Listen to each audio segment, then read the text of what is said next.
The whole idea behind compound interest is you're going to invest some money today, this money is going to grow, and now you have your money working hard to make you money, and the money that your money made working hard to make you money. So it's almost like your money is having babies, and your money is just going to keep compounding and growing, which means you have more money working hard to make you money. Even if you're not investing your money in the traditional sense, you should hopefully still be earning this type of compound interest, because if you go to work every single day, you're compounding your knowledge and your skills. And so the longer you go to work, the more skills you're going to learn, and the more valuable you're going to be as an employee. That's why as you get older, your pay should hopefully go up too, because you're compounding your knowledge, you're compounding your skills, and now you're more valuable, which means you should be getting paid more money. It's the same concept with your money, except more money doesn't give you more skills, it just gives you more power. Like this $100 bill doesn't have more skills than this $20 bill does, it just has more power, because assuming that $1 will buy me a machine that's gonna make me a nickel, now with this $100 bill, I can buy 100 of those machines. With this $20 bill, I can only buy 20 of those machines. So I'm going to be able to earn more nickels with this $100 bill than this, just because I got more power with this piece of paper than this one. But this is where compounding becomes so powerful, because every dollar I earn will buy me another machine that makes me a nickel, and I need 20 nickels to earn a dollar. This $20 bill will get me 20 nickels, which will buy me one more nickel making machine. This $100 bill will earn me 100 nickels, which will buy me 5 more nickel making machines. So I'll be able to earn more nickels with this just because I got more buying power. The more dollars you have, the more dollars your money is going to be able to make, and the longer you let your money sit there and invest and compound, the more your money is going to be able to grow. That's why Albert Einstein calls compound interest the 8th wonder of the world, because now your money is working hard to earn you more money, and every time your money does that, you're going to have more money that you can send out to work hard and earn you more money. So it becomes this system, almost like this machine that's just working to produce you more money, and anytime you produce more money, you can buy another machine that's going to be working to produce you more money. You don't need a ton of money to start, but the longer you have, the more your money is going to be able to grow, which is why you're going to see the biggest returns towards the end of your compounding. Like even if you start with just 1 penny and you can double your money every single day, day 1 you have just a penny, and day 8 you have $1. By day 21, you have $10,000. Now your money is really starting to grow. And by day 30, you're going to have over $5 million, and you started with just a penny. Now, I already know what you're thinking. But Jaspreet, if it was so easy for me to double a penny, I'd already be doing that right now. Now, I know it's not easy to double your money every single day, and that's not the goal, but you can do this over time. There's a couple different strategies that you can follow to compound your money and really build your wealth over time. There's an active strategy and a passive way. I'm going to be going over this, but before I do, I need you to do me a quick favor and compound that thumbs up button below. Actively compounding your money is literally what the word says it is. You are being active and you are buying something, selling it, and now you're using your profits to go buy something else. You see this all the time in real estate. You go out and you buy a $100,000 property, you renovate it, whatever, you fix it up, and you go sell this property for $150,000.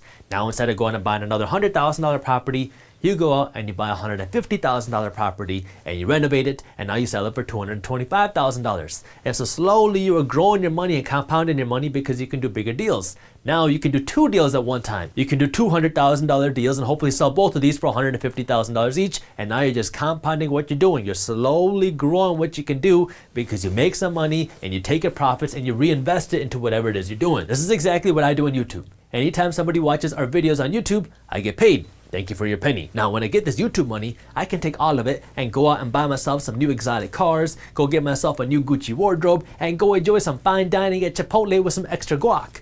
But what I actually do with this money is I reinvest this money back into our business. That way we can grow our business bigger. I'm reinvesting it back into our blog, I'm reinvesting it back into our newsletter, and I'm reinvesting it into an app that we're making. I'm actively working to compound this money by sacrificing some of these luxuries today that I could buy by reinvesting this money back into the business. That way I can grow the whole pie bigger. When I was in college, I started a cell phone accessory business with a friend of mine, and we didn't have a ton of money, and we wanted to start selling these like cell phone battery packs, and at the time we only bought like 10 of them because that's all we could afford.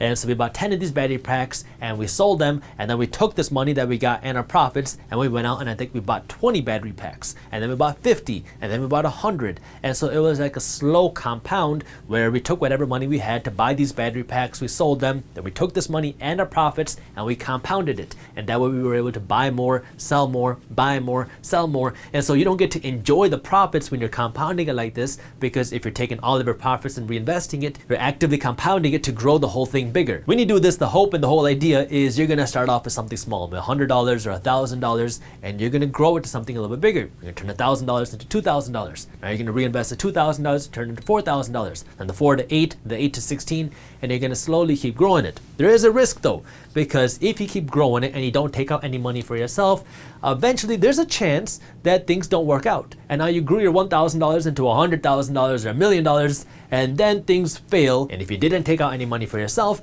now you're left with nothing. So if you're doing this type of active compounding, you really just gotta find the right risk balance for you, because anytime you pull a dollar out, that's a dollar that you cannot compound. But if you keep the dollars in there, then you take on more risk. I mean, this is one of the things that made Elon Musk so financially successful, because in the early stages of his career, when he would make $25 million, he would reinvest all of this money back into his business, and he would leave nothing for himself, because he wanted to compound and grow his dreams and his wealth by taking every dollar he had and throwing it back into his beliefs. The second way you can compound your money is the passive way, and this is what a lot of people think about when they think of compound investing, because now what you're doing is you are taking your money and you're putting it into an investment. You're going to let your money grow, and anytime your money makes money, you are going to reinvest that money back into it. That way this money that you have growing is going to keep growing even if you don't add money into the pot, because your money is growing and this new money is going to be working to make you money too. When I was in high school, anytime we talked about compounding or investing your money in my math class, the example that my teacher always gave me was investing your money in a CD in the bank or a savings account. So the way it works is you put your money in the bank, either in a CD or a bank account,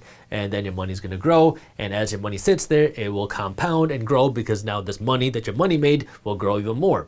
But the interesting thing about this, so if we write bank account, you're not going to get a very good return, especially nowadays. A savings account nowadays is going to pay you like 0.1% if you're lucky, and a CD is going to pay you 1% if you're lucky. So if we look at this where you get a 1% return on your money, and I'm being very generous here, it is going to take you a long time for you to double your money. At this rate, keeping your money in the bank is going to take you 72 years to double your money. So you're not building wealth in this lifetime. Maybe your great grandkids will have some decent money to play with. If you're really looking to compound your money and grow your money, then you need to be putting your money in assets. So this would be things like the stock market. If you're investing in your money in the stock market, the goal is to grow your money by investing in companies that you believe in, because over time these companies are going to make more money, which would make the stock price more valuable for you. Now, if I come back here to active, if you do a business or flipping like we talked about, there's really no limit or kind of a baseline to how fast you can grow your money here. I mean, it's not super unreasonable to see 100% growth in a year,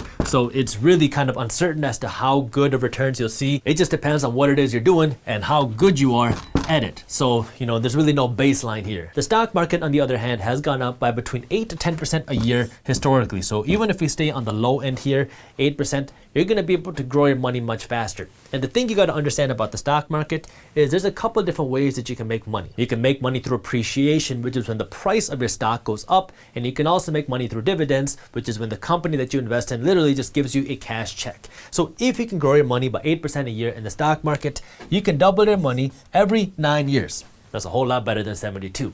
Now, if we kind of really look at compounding your money, this is where a lot of people assume that you have to invest in dividend-paying companies, which are companies that pay you cash payments. That way you can compound your money, because in that case, when you get this dividend, then you could reinvest this dividend back into the stock market and buy more shares. That way now your money is actually growing. So you invest in a dividend-paying company, this company gives you some cash, then your money automatically gets invested. That way you can own more shares, and now as you own more shares, you're going to get more dividends. As you get more dividends, you can buy more shares. So it creates this reoccurring cycle of growth and compounding. This dividend reinvestment strategy is a great way for you to build your own wealth, because now anytime you get paid, you're going to automatically reinvest this money. If you want to learn more about how to do that, our team broke this down in an amazing article on our website where it shows you, one, how to do this reinvestment, how to invest in companies, and how to find a good brokerage that does this. So if you want to learn more about how to do that, I'll link the article for you in the description below. But what I also want you to understand is that not every company pays a dividend. The only companies that really pay dividends are really your more established and more mature companies, because these are companies that at the end of the year, they have so much cash in their bank account, they have no better use for their money. Because if they could reinvest this money back into their company and grow their company bigger, then they would probably do that. But they have so much cash where they're just like, you know what, let's just start giving it away to our shareholders, because we have no better use for this cash. And so people assume that the only way to compound their money is to invest in dividend-paying companies because these are companies that are giving you cash, and when you get this cash, you can reinvest it. But you can also compound your money by investing in companies on the stock market that are reinvesting their profits. If you find more of a startup company that you really like and you really believe in and you think is a good value, and you invest in this company, and this company, anytime they make money, they don't give it away in dividends. They take this extra cash and they reinvest it back into their company, so they're really not making that big of profits. Like how Amazon during the early years of it being public never made any money, because anytime it made money, it reinvested it back into the company. If you invest in a company like this, then your money is still compounding because you own shares of a company that's using all of its money to grow itself. And so while you're not getting this cash payment and accumulating more shares, your shares become more valuable because of this compounding, because the company that you're investing in is compounding all their money because they're taking all of their profits and reinvesting it. And there are pros and cons to both, because this type of investing, where you invest in more of a startup type company, has more risk because there's a chance that this company will fail, like we talked about here. If you're actively compounding your money, which is what this company is doing, there's a chance that it could fail. And so yeah, they're reinvesting all their profits and they're doing everything they can. But if this strategy fails, then there goes your investment. But on the flip side, with these dividend investments, because these dividend paying companies are typically larger and more mature, you're going to have a safer investment, which usually comes with a smaller return. So you might not see the stock price go up as fast, and your average dividend is typically somewhere in the 2 to 4% range. It really depends on the company, so it's not anything huge, and hopefully it will go up over time, but you just got to kind of understand where you want to be. It comes with lower returns here, higher potential returns here, but more risk. The second thing is with dividends, anytime you get paid a dividend, you have to pay taxes on this dividend. So while you take this dividend and you reinvest it, you still have to pay taxes on the money that you made, even though you don't actually get that money in your bank account because you're, in this case, reinvesting that money. Another way that you can compound your money is by investing your money in real estate. This is my actually favorite place to invest my money, because not only do you get passive income, if you do it right, you will also get the appreciation in the property. And so with real estate, when I invest my money, I'm looking for a 7% annual return on my money, cash on cash minimum. Ideally something closer to 8%, but 7% is my real minimum. Now the thing that you got to understand here is that if I get a 7% return on my money, it's going to take me 10 years to double my money. But in this case, the 7% is a cash on cash return that I'm getting every single year in my pocket. So if I buy a $100,000 property, that means every year I'm making at least $7,000 in profit. Hopefully over time this is going to go up if rent prices go up, but that means I'm making $7,000 a year. And now what I can do is, after 10 years, I will have this cash in the bank that I can use to go out and buy another property, or I can just take my own cash, go out and buy another property and supplement it with this money that I'm making from real estate. The reason that real estate becomes so attractive now on top of this is because not only are you getting this cash flow, but if you're buying your properties in a good area where people want to live, then you're also going to see the property value go up too. So I buy this $100,000 property, and every year I'm getting $7,000 a year in passive income, but over time this property might go up in value to, let's say, $200,000. And now if it comes time for me to sell this property, I sell it for $200,000, I can do something called a 1031 exchange. It's a little loophole in the real estate world where now I can take all $200,000, pay $0 in taxes, and go out and buy a $200,000 property that's going to pay me with more passive income. And so when I tried to do that in the stock market with dividends, the first thing I had to do was pay taxes on my dividends, and then I could reinvest these dividends. With real estate, if the property value goes up, now I can sell the property, pay no taxes today on those profits, and go out and buy myself a bigger property that's going to pay me with more money. Plus, even on the passive income, the cash flow that I'm making from real estate, this money that I'm getting here, there's a lot of tax breaks that I get with real estate that I don't get with the stock market. So even as I get the $7,000 a year in passive income, I don't have to pay taxes on all $7,000 because there's other tax deductions that I can take, like something called the depreciation tax deduction, which says that I get to get a deduction because my property is 1 year older. So happy birthday to your property, you get a tax break. So from a tax perspective, you get more benefits here from real estate, but real estate does come with its own downfalls because now you have to deal with more people. Like when you're investing in stocks, you're not dealing with anybody. You can go out and buy shares of Amazon or Lululemon or Chipotle and McDonald's and not have to deal with a single person. You can do this right off your phone. You want to go out and buy a real estate property, you got to have a real estate agent, you got to have a property manager, you got to deal with a contractor, you got to deal with an attorney, and you got to deal with tenants. And so if you don't want to be in that game, the stock market is better for you. Plus, with with real estate, you're in charge. You're the one that actually has to make sure that your property is generating income, and it's more work on your end because now you got to be the one that's negotiating the deal. And if your tenant doesn't pay or if your tenant damages the property, that's a cost that you have to pay. And of course, the most obvious thing is that it takes a lot more cash to start investing in real estate than it does to start investing in the stock market. I mean, you can start investing in stocks with as little as $100, but if you want to go out and buy a property, you can't do that for $100, at least not a good property. Now, while it's your decision on where you want to invest your money here, here, or here, the idea stays the same, that you need to compound your money. The whole idea behind that is anytime you make money, you want to reinvest at least some of it. That way your money is growing and the money your money made is growing. That way you can grow your money quicker and quicker and quicker over time, because the real secret to building wealth is investing. Yes, we talk about that all the time, but if you really want to grow your money quicker, you got to compound your money, which means you got to have more money in the fire that's burning to make you more money. But I guess if you're burning money, that's probably not what you want to be doing. So bad example, but you got to have more money working to make you more money.